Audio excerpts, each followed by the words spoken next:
Siempre, y lo mismo que digo en tuberculosis o en otras encuestas, el tener cierta información previa, o sea, no partir preguntándole por el nombre, sino que ya saber el nombre, tener el RUC, las coordenadas, una serie de información que no es necesario preguntársela al productor, porque si no comienza a buscar los papeles y se marea en eso, y quizás nuestra pregunta es ¿cuál es el origen de los animales?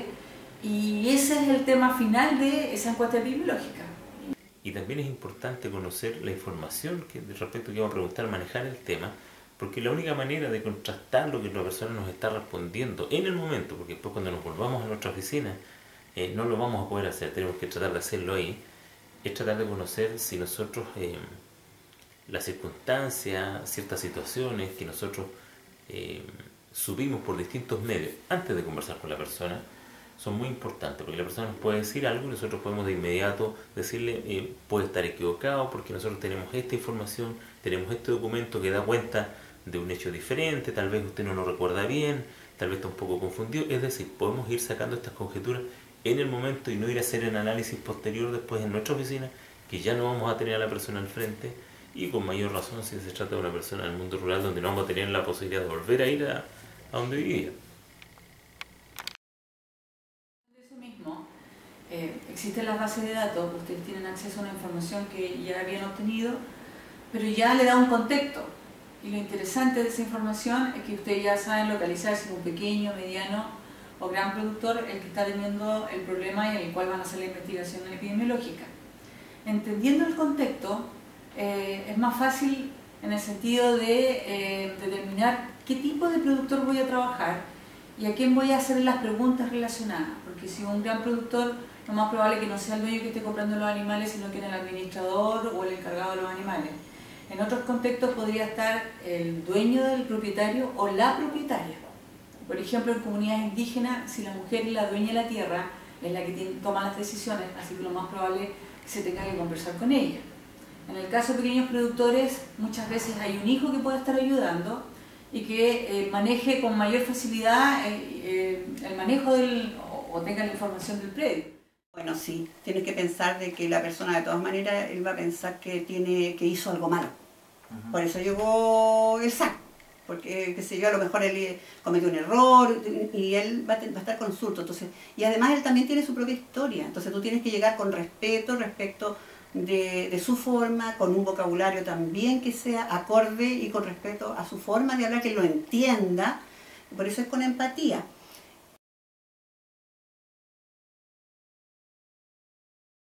Bueno, yo creo que es súper importante que a la hora de hacer una pregunta, sobre todo cuando uno está haciendo una investigación, le pueda comunicar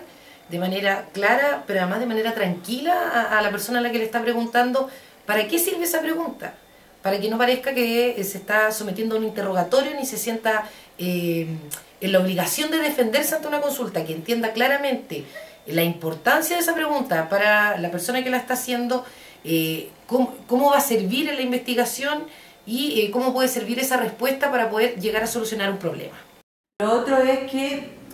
el sensibilizarlo de que la investigación que se está haciendo tiene una relevancia porque es una enfermedad y que los puede afectar, y si en ese momento no se ven los animales enfermos como tal, a futuro podría generar, en el caso de brucelosis, abortos, o en el caso de tuberculosis, decomiso si es que llega a matadero, por lo tanto igual van a estar efectos de una investigación. Bien le pueden decir lo que ustedes han logrado con el trabajo que están haciendo, y eso es cierto. Por ejemplo, si la persona conoce la enfermedad, si ustedes le muestran, se acuerda que antes teníamos mucho más aborto, teníamos todos estos problemas, teníamos muchas más dificultades, y con el trabajo que hemos hecho de tantos años, con entrevistas como la que le estamos haciendo a usted y haciendo intervención como la que nosotros vamos a hacer ahora cuando lleguemos al lugar donde efectivamente se inició este brote, bueno, ahí por eso que nosotros tenemos estos resultados. Es mucho menos, ahora ya casi usted no los conoce, pero es por un trabajo que hemos estado haciendo permanentemente. Entonces también ustedes le muestran los resultados que ya ustedes conocen y que ha sido bueno, porque es una buena experiencia, la experiencia de ustedes. Y eso también es lo más probable que el agricultor sí lo sepa. En este sentido es súper importante que tengamos en cuenta que el entrevistado no es una persona que normalmente va a estar llano a entregarnos información de manera demasiado abierta. Podemos encontrar gente así, claro, pero normalmente no es así. hay una suerte de distancia inmediata que establece el entrevistado respecto de la autoridad, y ustedes, independiente de que la naturaleza de la función es muy distinta a la nuestra, sin embargo, igual la gente, sobre todo en el mundo rural, los va a percibir con esta aura de autoridad, y por lo tanto siempre va a haber una pequeña distancia que hay que romper, y esa distancia hay que romperla primero con una conversación previa, con una introducción, no llegar de golpe a preguntar lo que se quiere, sino que entrar a conversar con la persona para lograr la empatía necesaria, lograr la confianza, conversar de temas súper comunes, súper sencillos, que tal vez no tienen nada que ver con lo que queremos, pero sin embargo es necesario establecer esta conversación, y cuando ya se sienta, se capta que la persona está más tranquila, se siente cómoda, podemos ir a entrar en el tema que a nosotros nos interesa. En ese sentido, también hay que tener conciencia de que no todas las personas son iguales, por lo tanto hay que estar preparado para distintos tipos de humor, distintos tipos de carácter, y la perseverancia aquí es fundamental. No se puede pretender lograr el objetivo si nos vamos a rendir al primer problema. O sea, si la persona nos dice que tiene que hacer algo que demora 10 minutos y no vamos a lograr el objetivo. Si la persona, la primera respuesta que nos da es que no se acuerda, que es como una respuesta tipo de la gente normalmente, tampoco vamos a lograr nada. Hay que insistir, hay que perseverar, hay que ser tolerante, y también hay que tener un grado de compromiso con lo que se quiere, en definitiva, porque si queremos lograr el objetivo, tenemos que estar dispuestos a saltar estas distintas vallas para en definitiva llegar a la respuesta, a la información que nosotros queremos. Hay una diferencia cuando uno se enfrenta desde abajo hacia arriba al entrevistador o desde el poder hacia abajo, por ejemplo, con un agricultor de escasos recursos. La insistencia con un agricultor de escasos recursos, por decirlo de una forma, tiene que ser de una manera empática, desde el mismo nivel. Si uno se enfrenta a una autoridad superior, tiene que ser inquisidora. Eso creo yo. O recurrir a otras personas de la familia, y bueno, y si en algún momento se nota que no quiere dar las facilidades para entregar la información, bueno, queda el recurso del funcionario del SAC, que puede decir: yo no me voy de aquí hasta que no tenga esta información, porque es parte de una investigación formal. O sea, eso no significa que le va a generar gran temor, sino que lo va a obligar a hacer un esfuerzo mayor para recordar si el que se está olvidando, porque estamos en el supuesto que él no tiene recuerdo. De más probable que sí sepa a quién le compra los animales, y quizás no llevarlo al contexto de ese animal solamente, sino que el grupo tranquilizarlo, decirle: mire, en realidad no estamos preguntando sobre estos detalles, sino que simplemente queremos saber el origen. Exacto. Pero mira, una de las cosas fundamentales en una buena investigación, como para llegar a un resultado bueno, que es lo que tú andas buscando, es separar. O sea, la persona que investiga no puede ser fiscalizador. Y eso tiene que ver porque la sanción tienes que diferenciarla de la parte de investigación. La persona tiene que tener claridad de que tú vienes a saber, a investigar algo, porque es un bien que tú vas a hacer, porque vas a hacer una acción sobre ello, pero esa acción no le va a significar a él una sanción.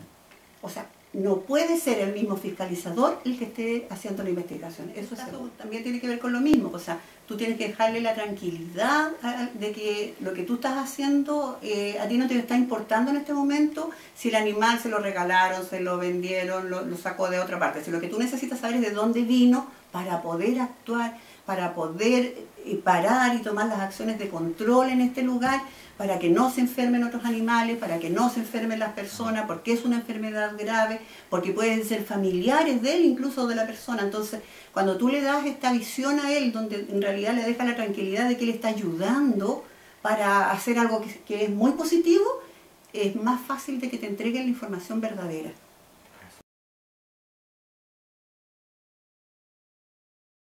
La habilidad o la destreza para realizar una entrevista tiene que ver indudablemente con un proceso formativo inicial, teórico, como todas las cosas. Sin embargo, yo soy convencido que es la experiencia la que te va a dotar de mejores herramientas para realizar la entrevista. La experiencia repetitiva de entrevistar una y otra vez a decenas o a centenas de personas es la que te va a permitir establecer una suerte de tipología de personas, una suerte de libreto mental de cómo manejarte ante tales o cuales situaciones. Eso no te lo va a entregar nada más que la experiencia. Y por eso es re importante que en el entrenamiento de equipo sea constante y las personas que ya han adquirido esta expertise se mantengan en los equipos y puedan a su vez distribuir o replicar su conocimiento a otros, porque si no se pierden. Sobre todo cuando las personas se van de empresas o instituciones, esto se pierde. Pero es más que eso, tiene que ver con no perder un capital humano que es fundamental para este tipo de cosas. O sea, esto no se trata de comprar un libro y entrenar a una persona que viene recién llegando.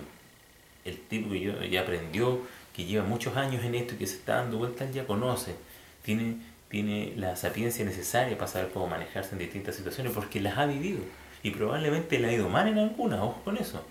Uno no aprende de todas las cosas que le va bien, uno aprende lo que le va bien y las veces que le ha ido muy mal. Y sobre todo, digo yo, de las que nos ha ido mal, donde no he logrado ciertas cosas, donde me he caído, donde me he equivocado. Pero tal vez ha pasado tantas veces que a mí tal vez ya no me va a pasar en esta situación. Pero una de las cosas que también te recomendaría es que las preguntas tienen que ser precisas. Y el investigador tiene que saber perfectamente la historia natural de la enfermedad para poder preguntar bien. Porque a veces la persona en realidad no tiene claro cómo se produjo la enfermedad y por lo tanto ¿por qué le van a preguntar de dónde viene si a lo mejor no tiene ninguna importancia? Por lo tanto, las preguntas para que en algún momento le entregue la información que ustedes pueden darle el hilo para poder seguir investigando, es sabiéndose bien la historia natural de la enfermedad, cosa de que ustedes pregunten en los diferentes puntos de la enfermedad y la persona en este caso te pueda responder bien. O sea, si tú sabes que la enfermedad se produce, por ejemplo, por contacto con otros animales, yo no creo, preguntarle, yo no creo que usted haya estado solito, usted cuántos tiene, dónde los tuvo, etcétera, pero y así irle haciendo las preguntas de acuerdo y tú vas avanzando en la historia natural de la enfermedad para poder saber cómo te llegó esto y cómo se produjo el brote. También te puedes encontrar que la persona que estás tú entrevistando sí sepa. Y por lo tanto, sea, en vez de ser una cosa positiva, que tú le estés haciendo la investigación y él te hace una sola pregunta y te deja parado, eso tampoco te va a ayudar para poder terminar de investigar y llegar al punto final que a ti te interesa saber. Por eso es que tienes que conocer la enfermedad, tienes que ser empático, tienes que ser claro, con un vocabulario, tienes que ser respetuoso igual y como te digo, separar de todas maneras separar la investigación de la fiscalización. Bueno, un poco le contaba yo a Ricardo que estuvimos probando varias modalidades de llevar este tema de liderazgo con psicólogos y que al final nos quedamos con aquel psicólogo que nos ayudó a mejorar la autoestima y quizás muchas veces el veterinario no tenemos la autoestima que deberíamos tener y eso nos planteaba él en las investigaciones que había hecho. Y yo creo que hay que tener confianza porque hay elementos de sobra que indican que el trabajo que se ha hecho está muy bien. Estamos a punto de erradicar la brucelosis. Están apareciendo solamente aquellos focos o brotes muy pequeños que están investigando, que es lo que se esperaría cuando se está eliminando una enfermedad en las etapas finales. Tuberculosis también nos están quedando muy pocos predios infectados. Por lo tanto, yo creo que el SAC tiene que tener la confianza que está haciendo bien las cosas y por eso mismo tiene que solicitar la ayuda a estos productores para lograr recabar esta información y eliminar la enfermedad. Entonces tiene un arma de recomendaciones, lo estamos haciendo bien y queremos hacerlo mejor para eliminar esta enfermedad. Yo creo que en ese sentido debemos estar seguros de lo que está haciendo los veterinarios, lo hacen muy bien. Y un mensaje de acá, de la universidad, nosotros estamos cercanos a ustedes y estamos viendo que tenemos